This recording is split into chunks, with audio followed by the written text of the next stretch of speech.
வணக்கம் நேயர்களே.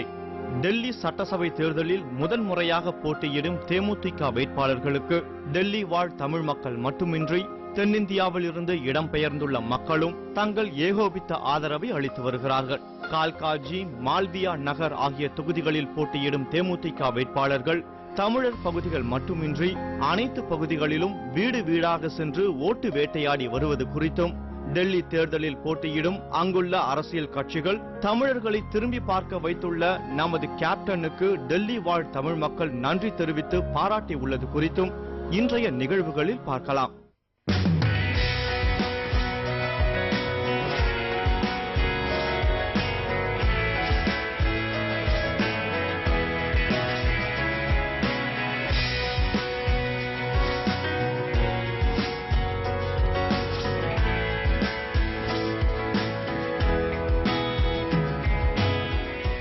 டெல்லி வாழ் தமிழ் மக்களின் நீண்ட கால பிரச்சனைகளை தீர்த்து வைப்பதற்காகவும் அவர்களின் துயரை துடைப்பதற்காகவும் அந்த மாநில சட்டமன்ற தேர்தலில் கேப்டன் தலைமையிலான தேமுதிக களமிறங்கியுள்ளது. தலைநகர் டெல்லியில் வாழும் தமிழர்கள் அடிப்படை வசதிகள் இன்றி அல்லாடி வருவதை அந்த மாநில கழக நிர்வாகிகள் மூலம் அறிந்து வேதனை அடைந்தார் நமது கேப்டன். இதையடுத்து அந்த மாநில கழக நிர்வாகிகளுடன் தீவிர ஆலோசனை நடத்திய நமது கேப்டன் தமிழர் வாழும் பகுதிகளில் தேமுதிக வேட்பாளர்களை நிறுத்துவது என்று முடிவு செய்து அதன்படி டெல்லி வாழ் தமிழ் மக்களின் பிரச்சனைகளை போக்குவதற்காகவும் அவர்களின் நீண்ட நாள் துயரங்களை களைவதற்காகவும் டெல்லி சட்டப்பேரவை தேர்தலில் 11 தொகுதிகளில் தேமுதிக வேட்பாளர்களை களமிறக்கியுள்ளார் கேப்டன். டெல்லி ஜங்புரா தொகுதியில் சிவாவும், வசீர்பூர் தொகுதியில் ஈஸ்வரியும், ஜனக்புரி தொகுதியில் சொர்ணம் காளிநாதனும், புதுடெல்லி தொகுதியில் GS மணியும், கல்காஜியில் ராமுவும் தேமுதிக சார்பில் போட்டியிடுகின்றனர். மேலும் RK-புரம் தொகுதியில் ST பிரகாஷும், ஸ்ரீநகரில் MS சுப்பிரமணியனும், ரோஹிணி தொகுதியில் செங்கோட்டையனும், பாலம் தொகுதியில் ரத்னமும், ராஜேந்திரா நகரில் தானப்பனும், மால்வியா நகரில் ஷர்மிளாவும் தேமுதிக சார்பில் களம் காணுகின்றனர். இந்த தேர்தலில் வேட்பாளர்களாக நிறுத்தப்பட்டுள்ள 11 பேரும் பெரும் செல்வந்தர்களோ தொழில் அதிபர்களோ இல்லை. அவர்கள் 11 பேரும் மக்கள் பிரச்சனைகளுக்காக போராடக்கூடிய சாமானியர்கள். தமிழர்களின் தாய் என்றும் தமிழ் இனத்திற்கே தலைவர் என்று பட்டம் சூட்டிக் கொண்டு தமிழ் மக்களை ஏமாற்றி வரும் சிலர் டெல்லி வாழ் தமிழர்களின் நிலை என்ன, அவர்களின் வாழ்க்கை தரம் எப்படி இருக்கிறது என்பதை பற்றி சிறிதும் கண்டுகொள்வதில்லை. டெல்லியை தலைமையிடமாக கொண்டுள்ள தேசிய கட்சிகளுடன் கூட்டணி வைப்பதற்கும் அமைச்சர் பதவியை பிடித்து கொள்ளையடிப்பதற்கும் தமிழக ஆட்சியாளர்களும் ஏற்கனவே ஆண்ட கட்சியும் அடிக்கடி டெல்லிக்கு சென்று வருகின்றன. ஆனால் டெல்லி மாநிலத்தில் சேரி பகுதியிலும் குடிசை பகுதியிலும் எவ்வித கட்டமைப்பும் அடிப்படை வசதிகளும் இன்றி வாழ்ந்து வரும் 15 லட்சம் தமிழர்களின் நிலையை பற்றி குரல் கொடுத்ததில்லை இந்த தமிழின துரோகி கட்சிகள். இதனால் அங்கு 40 ஆண்டுகளுக்கும் மேலாக வசித்து வரும் தமிழர்களுக்கு எவ்வித சலுகைகளையும் வழங்காமல் ஆட்சியாளர்கள் மறுத்து வருகின்றனர். தங்களுக்கு அடிப்படை பிரச்சனைகளை செய்து தர வேண்டும் என்ற தமிழர்களின் கோரிக்கையை நிறைவேற்றுவதில் டெல்லி ஆட்சியாளர்கள் அலட்சியம் காட்டி வந்தனர். ஆனால் அந்த நிலை இப்போது தலைகீழாக மாறியுள்ளது. தேமுதிக தலைவர் கேப்டன் விஜயகாந்த் தமிழக மக்களின் பிரச்சனைகளை முன்வைத்து தமிழர்கள் அதிகம் வசிக்கும் 11 தொகுதிகளில் தேமுதிக வேட்பாளர்களை களமிறக்கியுள்ளதே இதற்கு காரணம். இத்தனை நாட்களாக தமிழர்கள் வசித்த பகுதிகளை எட்டிக்கூட பார்க்காமல் இருந்த டெல்லி ஆட்சியாளர்களையும் அங்குள்ள அரசியல் கட்சியினரையும் ஆட்டம் காண வைத்துள்ளார் நமது கேப்டன். கேப்டனின் இந்த மாபெரும் வரலாற்று சாதனையாலும் டெல்லி கட்சியினரை ஓடவிட்டுள்ளதற்கும் பெரும் மகிழ்ச்சி வெள்ளத்தில் ஆழ்ந்துள்ளனர் டெல்லி தமிழ் மக்கள். நானும் 15 வருஷமா இங்க பிரதான கட்சிகளான பிஜேபி, காங்கிரஸ் மற்றும் இதர கட்சிகள் எல்லாருடைய ஆளுமைக்கும் நான் பார்த்திருக்கேன். அதுல ஒரு விஷயம் என்னன்னா, இதுவரைக்கும் இந்த 15 வருஷத்துல நானும் இந்த ஒரு சில கட்சியில இருந்திருக்கேன். என்னன்னா, குறிப்பா நம்ம தமிழர்களை, அதுவும் ஏழை தமிழ் மக்களாகிய இந்த மாதிரி குடிசை பகுதியில் வாழக்கூடிய தமிழ் மக்களை ஒரு ஓட்டு வங்கிகளாகவும் கொடி தூக்கிக்கிட்டு கோஷம் போடக்கூடிய கோஷ்டிகளாகவும் தான் பயன்படுத்தியிருக்காங்க. இவங்களுடைய அந்த அந்த தேர்தல் காலத்துக்கான அந்த டயத்தில் மட்டும் நான் எது செய்யறேன் அதை செய்யணும் பல்வேறு வாக்குறுதிகளை கொடுத்துட்டு தமிழர்கள் பகுதியான இந்த பகுதியில கழிவறை 2, 3, 5 இந்த மாதிரி ஒரு பொது கழிப்பிடமா இருக்கிறதுனால இதனாலேயே நிறைய மக்கள் வியாதியால அவஸ்தைப்பட்டு ஆரம்ப சுகாதார நிலையமோ அருகில் இல்லாதனால ரொம்ப அவஸ்தைப்படுறாங்க. மெயின் தேவை என்னன்னா, இதனுடைய கழிவறை சரி செய்யறேன்னு சொல்லிட்டு வாக்குறுதி கொடுத்துட்டு அந்த ஜெயிச்சிட்டு போன பிறகு அதுக்கப்புறம் இது வரைக்கும் இந்த பக்கம் எம்எல்ஏ கவுன்சிலர் யாருமே வந்து பாக்குறது கிடையாது.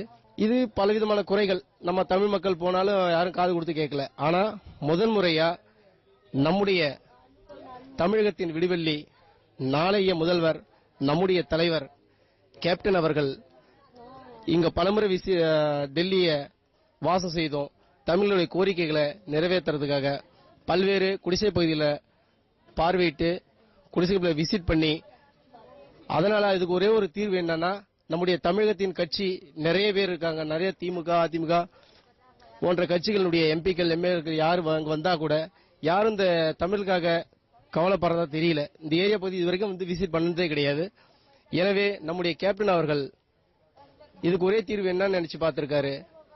அதுக்கு நம்முடைய குடிசை பகுதியில் வாழக்கூடிய ஏழ்மையை உணரக்கூடிய ஏழைய ஒரு சட்டமன்ற வேட்பாளரா நிறுத்தினா மட்டும்தான் இதுக்கு தீர்வு கிடைக்கும் அப்படின்ற முடிவு பண்ணி தான் முதல் முறையா இதுவரைக்கும் எந்த கட்சியும் எடுக்காத ஒரு அதிரடி முடிவை எடுத்து டெல்லியில நம்முடைய ஏழைகள் வாழக்கூடிய பகுதிகளில் கிட்டத்தட்ட 60-70 தொகுதிகள் இருக்கக்கூடிய இந்த டெல்லியில 11 சட்டமன்ற வேட்பாளரை நிறுத்தியிருக்காரு.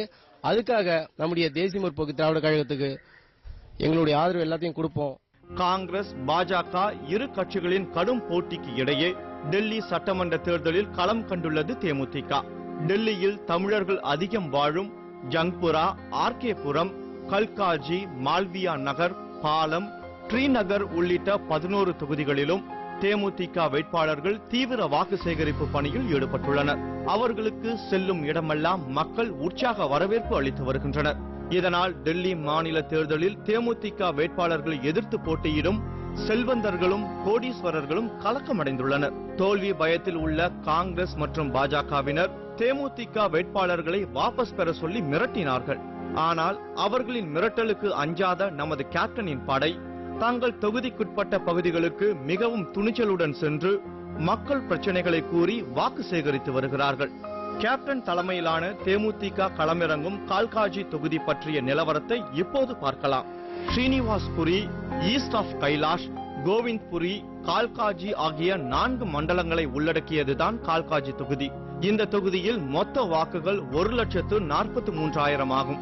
இதில் 82,000 ஆண் வாக்காளர்களும் 61,819 பெண் வாக்காளர்களும் உள்ளனர். இங்கு தமிழர்களின் வாக்குகள் மட்டும் ஏறக்குறைய 25,000 வாக்குகள் உள்ளன. தமிழர்களின் வாக்குகளே இங்கு வெற்றி தோல்வியை நிர்ணயிக்கும் சக்தியாக விளங்கி வருகிறது. அதனால் தமிழர்களின் வாக்குகள் இல்லாமல் எந்த கட்சியாலும் வெற்றி பெற முடியாது. இவர்கள் அனைவருமே குடிசை பகுதிகளில் வாழ்ந்து காலத்தை கழித்து வருகின்றனர். குடிக்க தண்ணீர் கூட முறையாக கிடைக்காமல் அல்லல் பட்டு வருகிறார்கள். டெல்லி வாழ் தமிழர்கள் மட்டுமின்றி தென்னிந்திய மாநிலத்தில் இடம்பெயர்ந்துள்ளவர்களும் அதே குடிசை பகுதியில் தான் பல ஆண்டுகளாக வசிக்கிறார்கள். இந்த பகுதி மக்களின் வாழ்க்கை தரத்தை மேம்படுத்த தொடர்ந்து 15 ஆண்டு காலமாக ஆட்சி செய்து வரும் காங்கிரஸ் கட்சி எவ்வித அக்கறையும் காட்டவில்லை. காரணம், அவர்கள் தமிழர்கள் என்ற ஒரே ஆணவ போக்குதான். நாங்க டெல்லியில 28 வருஷம் ஆகுது. எங்களுக்கு இங்க இன்னும் நாளி வசதி இல்ல, அவ்வளவா பாத்ரூம் வசதி கிடையாது. நாங்க வெளியே பப்ளிக்ல தான் போய் ஆகுது. இது வரைக்கும் ஜெயிச்சவங்க யாரும் எங்களுக்கு எதுவும் அவ்வளோ செஞ்சதில்ல. அதனால கேப்டன் இதுல அவரு நிக்கிறதால அவர் ஜெயிச்சாருன்னா எங்களுக்கு அதெல்லாம் செய்வாருன்னு நாங்க நம்புறோம். பிரச்சனை வந்து இந்த நாளி எடுக்கணும். நாளி எல்லாம் மூடிட்டு நோண்டி பைப் போட்டு சீவரில் விட்டாங்கன்னா அவங்கவுங்க வீட்டுல அதை பண்ணிக்குவாங்க. ஒரு பிரச்சனை இருக்காதுங்க. பொது பாத்ரூமுக்கு போனா 2 ரூபா கொடுறாங்கிறான், 3 ரூபா கொடுறாங்கிறான். ராத்திரில பந்து பண்ணி விடுறான். நைட்டுல வெளியே வந்துடுது, எங்க போய் ஒதுங்குறது? எந்த எம்எல்ஏவும் ஒன்றும் பண்ணுறது. ஓட்டை அப்படியே கையெடுத்து கும்பிட்டுக்கிட்டே போக வேண்டியதுதான். ஓட்டை போட்டு அவங்க போய் வீட்டுல படுத்துக்க வேண்டியதான். போய் கேட்டா நீ யாருன்னு எனக்கு தெரியாத, எப்போ வந்த நாளைக்கு பார்ப்போம், இப்போ டைம் இல்லை, அவ்வளவுதான் கணக்கு கிடைக்குது. யாரு நல்லதை செஞ்சாலும் அவங்களுக்கு ஓட்டு போடலாம். வந்து உள்ள வந்து பூருது வந்து வீடு சுத்தம் இல்லாத இருக்குது. நம்ம அங்க இருந்து வேலை செஞ்சுட்டு வந்தோம்னா நம்மளுக்கு வந்து நாத்தம் தாங்கல. தண்ணிக்கு போனா கஷ்டமா இருக்குது. ஒருத்தவங்க சொந்தமா நல்கா பட்டுக்கிறாங்கன்னா அந்த நல்கால வந்து தண்ணி பிடிச்சா இங்க என்ன தண்ணி பிடிக்கிறேன்னு கேக்குறாங்க. எங்களுக்கு தண்ணி வசதி வேணும், நாளி சுத்தம் வேணும். அப்படி இருந்தா ஓட்டு போடுறோம். பாத்ரூமுக்கு பார்த்தா ரயில் கணக்குல நிக்கிறதாகுது. செய்க வைக்கணும், அவங்க வந்து செய்யணும். ஆனா நம்ம தமிழ்காரங்க தானே, அவங்க செய்யணும். இங்க இந்த காலனிக்குள்ள பாத்ரூம் கிடையாது. வீட்டுக்குள்ள எல்லாரும் வெளியில போகணும். மேற்கொண்டு கொஞ்சம் சுத்தமா இல்ல. இத்தனை வருஷமா யாரும் எங்களை கண்டுக்கல. இன்னமும் அப்படிதான் இருந்துட்டு இருக்குது. தமிழ்காரராகிய ராமுவை விஜயகாந்த் கட்சியாக வேட்பாளராக நிறுத்தி வச்சிருக்காரு. நாங்க கண்டிப்பா ஓட்டி போட்டு ஜெயிக்க வைப்போம்.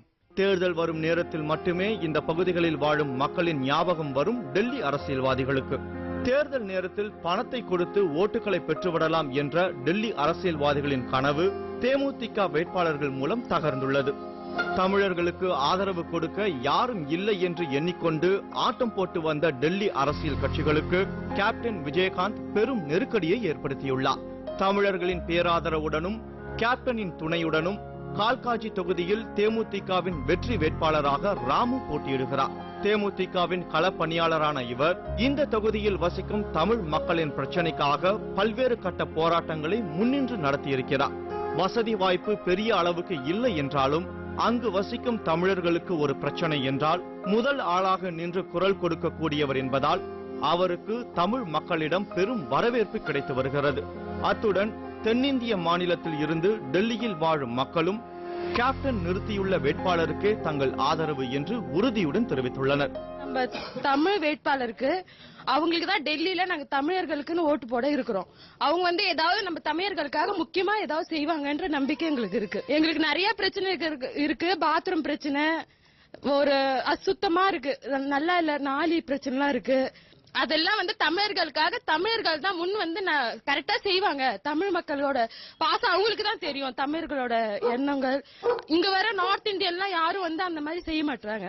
இது தமிழர்களுக்காக இவரு கேப்டன் சார் எங்களுக்காக எடுத்து செய்யணும். எங்களுக்கு ஜோப்படில 6 மாசத்துக்கு ஒரு வீடு கூடாக்காரன் கூட அல்ல மாட்டான்றான். தண்ணி பிரச்சனை, பிஜிலி பிரச்சனை.